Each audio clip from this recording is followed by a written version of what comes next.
улицата и се помислила дали сум ја следна. Фемицидот не е случаен настан. Тој е врвот на планината чија основа е градена од секојдневни закани, омаловажувања, удари, молчење и вртење на главата настрана. Фемицидот е крајната точка на еден долг синџир на насилства. И затоа ова не е само една приказна за трагедија во Велес, ова е приказна за сите нас. Кога се губи еден живот, целото општество станува посиромашно.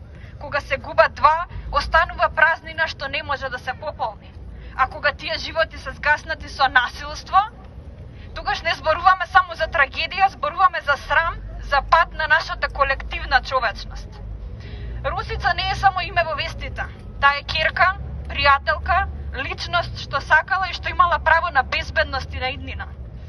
Нејзиниот татко не е само колатерална жртва, тој е родител што дал љубов и заштита, а животот му бил одземен токму поради таа љубов. Фемицидот не е несреќа, не е трагедија што паднала од небо, тоа не се изолирани случаи, тоа е системска криза. Симптом на длабока рана во општеството што со години крвари. Коренот е јасен.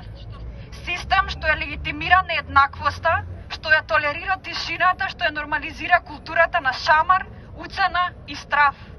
Систем со својата нереспонзивност и неодговорност ја претвори тишината во соучесник.